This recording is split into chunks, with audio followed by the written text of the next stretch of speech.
안녕하세요. 토론토 닥터리입니다. 오늘은 온타리오 의료 시스템에 관한 소개 영상을 찍어봤습니다. 사실 이 주제는 예전에 제가 한인 건강의 날에서도 발표한 내용이고 또 종종 의료 시스템에 대해 설명할 때 렉처할 때 썼던 슬라이드라서 어쩌면 예전에 보셨던 분도 있을지도 모르겠네요. 하지만 유튜브 영상으로 남겨놓으면 좋을 듯 해서 이렇게 찍어서 올려봤습니다. 캐나다에서 이미 오래 거주하신 분들은 기본적인 얘기들도 많지만 제가 클리닉에서 근무했던 경험에 의하면 기본적으로 받을 수 있는 혜택도 잘 모르시는 분들이 많아서 어찌 보면 조금 기초적인 것들에 대해서 설명을 드리면 도움이 되실 것 같아요. 아시는 분은 아시겠지만 캐나다는 보건 건강에 대한 정책은 주로 주정부에서 관리합니다. 그래서 어느 주에 거주하냐에 따라 꽤 많은 차이가 있을 수도 있고 보험도 각각 달라요. 예를 들면 BC주에서는 MSP라는 보험 제도가 있어야 의료 서비스를 받을 수 있지만 온타리오는 OHIP이라는 보험이 필요하고 당연히 받는 조건 그리고 제공되는 혜택 등등 차이가 좀 많이 있습니다. 저는 토론토 온타리오에서 일하는 의사이기 때문에 다른 주에 관한 것은 잘 모르지만 오늘 보시는 영상은 캐나다 온타리오 주에 해당되는 영상이라고 참조하시고 보셨으면 좋겠습니다. 영상에서 알려드릴 내용은 보건의료 제도와 가입 조건, 의료 서비스 종류, 그리고 가정의와 전문의의 차이점, 그리고 온타리오 의료보험이 있다면 받을 수 있는 혜택, 그러니까 처방약이라든지 응급상황시라든지 이런 거에 대해서 설명을 드리겠습니다. 이미 말씀드렸다시피 온타리오 의료 서비스는 주정부에서 지원합니다. 그래서 온타리오 주정부 세금으로 운영되기 때문에 온타리오 주 거주 자격이 있는 분들에게만 지원되는 것은 어찌 보면 당연합니다. 따라서 자격이 안 되실 경우에는 따로 여행자 보험이나 아니면 민영의료보험을 들어야 의료 혜택을 받으실 수 있습니다. 단순하게 캐나다 온타리오에서 받는 대부분의 의료 서비스는 이 보험이 있으면은 혜택 받으실 수 있다고 생각하시면 돼요. 대체적으로 의료 서비스가 꼭 필요하지 않은 미용이나 성형수술 같은 거는 제공이 안 되고 부가적으로 여기는 치과나 검안이나 물리치료 아니면 침 맞는 것 등등은 OHIP으로 커버가 되진 않아요. 처방약을 받을 때도 일반적으로는 OHIP에 포함되진 않는데 이에 대해서는 나중에 조금 더 자세히 설명드리도록 할게요. 따라서 OHIP에서 받을 수 있는 서비스는 기본 의료 서비스와 응급 서비스, 그거를 이제 받으실 수 있다고 보시면 돼요. 한동안은 캐나다 밖에서도 일부 의료 혜택을 받을 수도 있었는데 최근에는 개정이 돼서 이게 조금 더 어려워졌어요. 그래서 OHIP, Ontario Health Insurance Plan에 가입하려면은 다음과 같은 세 가지 조건이 필요해요. 일단 온타리오 주에 주 거주지가 있어야 하고요. 그리고 온타리오에 거주한 최초 6개월 중에 온타리오 주를 떠난 기간이 30일 미만이어야 해요. 그리고 마지막으로 방문자나 관광객 아니면 refugee를 신청 중이시거나 유학생 또는 이제 work permit으로 온 외국인 등등은 가입 자체를 못합니다.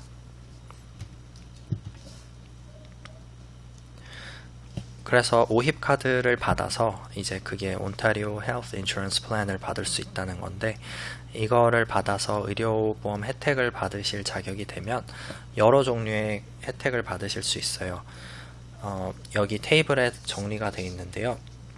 병원을 가야 되나 확실하지 않을 때는 텔레헬스라는 곳에 전화를 해서 간호사와 의료 상담을 할 수도 있고요.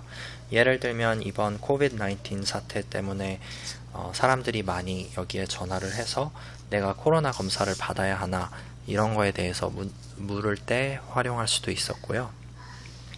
또 일반적으로 많이 아시는 거는 이제 의료보험을 이용해서 가정의를 정하고 가정의를 찾아서 클리닉에 진료를 받으러 다니실 수 있어요.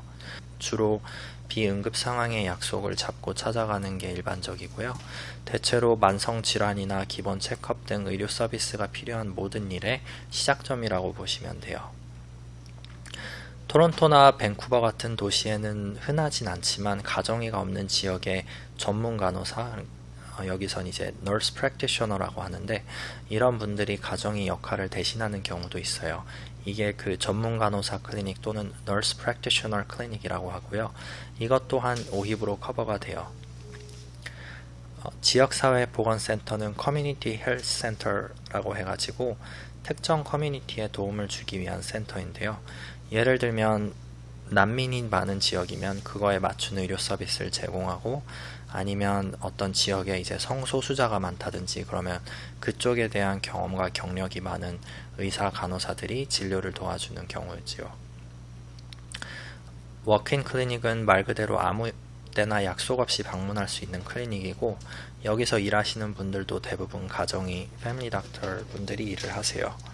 주로 비응급 상황에서 간단한 문제로 빠르게 보고 싶을 때 방문하는 곳인데 만약 본인이 가정의가 없다면 여기를 가셔야겠지만 가정의가 있으시다면 되도록이면 이제 지속적인 케어를 위해서 가정의한테 방문하시는 게 조금 더 좋아요.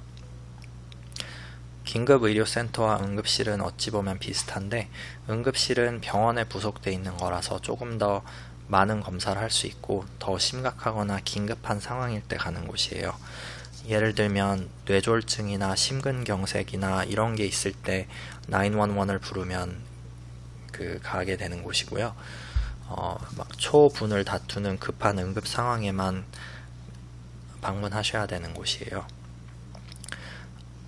구분하기는 조금 힘든데 Urgent Care Center라고 긴급의료센터도 따로 있어요. 여기는 이제 그래도 빨리 봐야 되지만 이제 정말 그 시각을 다투는 상황이 아닌 골절이라든지 눈 부상이라든지 아무튼 급하게 봐야 되지만 이제 1초 1초가 중요한 상황이 아닌 그런 상황일 때 찾아가실 수 있는 곳이에요.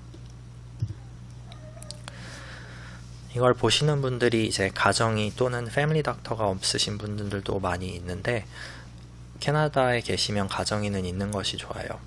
그래서 왜냐하면 가정의가 있으면 자기의 의료 기록을 지속적으로 업데이트하고 관리가 되면서 이제 진료가 수월하고요.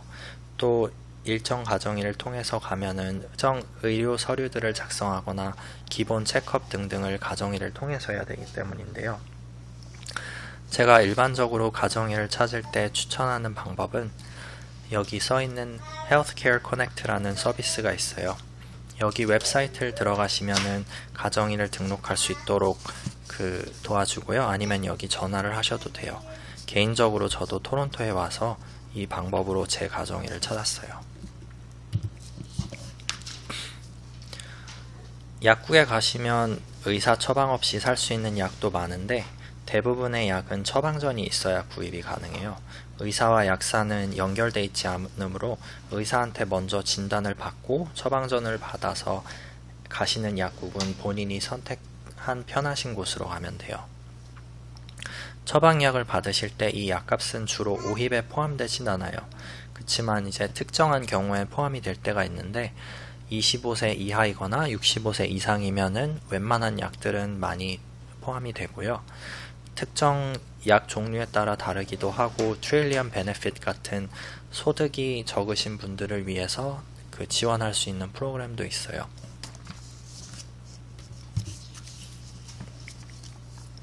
한국엔 없는 개념이라 조금 생소한 게 가정의와 전문의 차이인데요. 가정의는 여기서 주로 Family Doctor 또는 Family Physician이라고 부르고요. 전문의는 일반적으로 Specialist라고 불러요. 캐나다의 모든 의사는 가정의 또는 전문의로 나뉘는데요. 간단히 말해서 가정의가 아닌 의사는 다 스페셜리스트라고 보시면 돼요. 전문의의 역할은 당연히 어느 과에 있느냐에 따라 다른데 일반적으로는 가정의한테 리퍼럴을 받아야 되고요. 그러니까 진료 의뢰를 받아야 만나실 수 있어요. 가정의가 일반적으로 자신이 할 수 없는 것이 경우에 전문의한테 보내는데 이런 경우 계속 전문의를 만나서 진료를 받고 치료를 받다가 이제 가정의한테 다시 돌아갈 때도 있어요. 한 가지 예를 들면 이제 만약에 본인이 임신을 하셨다. 그럼 처음에 가정의를 만나서 상담을 받은 다음에 이 가정의가 산부인과 전문의에게 리퍼럴을 해줄 거예요. 그러면 산부인과 선생님을 만나서 아기를 낳을 때까진 계속 이 산부인과 스페셜리스트한테 케어를 받다가 출산을 하시고 나서 이제 다시 가정의한테 돌아가는 경우가 있고요.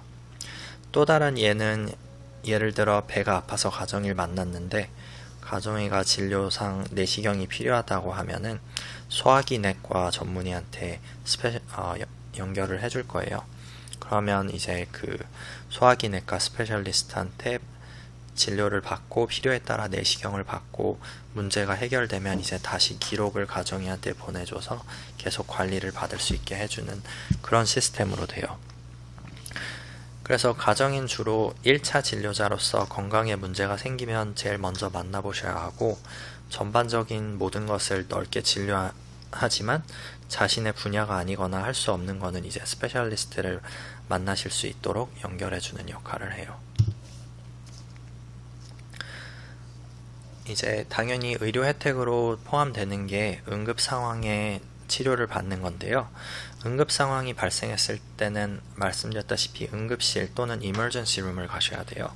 그래서 초분을 다투는 생명 위협이 있거나 급한 상황에 가는 곳인데 구급차를 불러야 하는 상황이라면 911을 전화기에서 누르고 현재 위치 상황을 말하면 빠른 시간 내에 도착을 해요. 그럼 이제 응급실을 가고 이제 의료 혜택을 받으실 수 있는데 이 구급차를 부르는 것도 오힙에 포함이 되고요.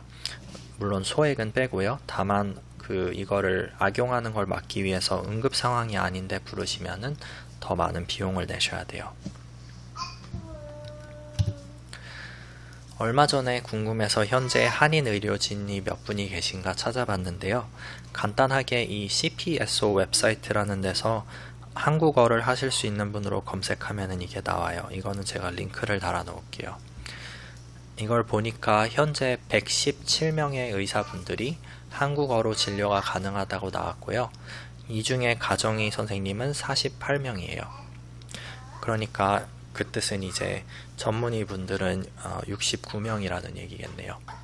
그리고 여기 나와 있는 숫자는 온타리오만 이제 나와 있는 거고요. 온타리오에서도 주로 이 GTA, 그러니까 토론토 쪽 근처에 많이 계세요. 또 하나는 이제 한인 환자들만 입주해서 한인들에 의해 관리되는 요양원이 한 군데 있는데요. 여기는 이제 총 60명의 레지던트 분들이 계시고 의사 외에도 이제 간호사분이나 물리치료사, 검안의 또 치과 등등 많은 분들이 의료계에서 종사하고 계시지만 아직 그래도 의료진 수는 많이 부족해요. 그래도 다행히 요새 매년 제가 수치를 찾아볼 때마다 수가 늘어나고 있는 것 같아서 많은 한국 분들이 그 한인 의료계 분들을 만나실 수 있을 것 같아요. 또 다른 질문이나 궁금한 사항이 있으시면 댓글로 남겨주셔도 되고 아니면 공식 웹페이지를 가보고 싶으시면 여기 써있는 웹페이지 또는 전화번호를 이용하시면 됩니다.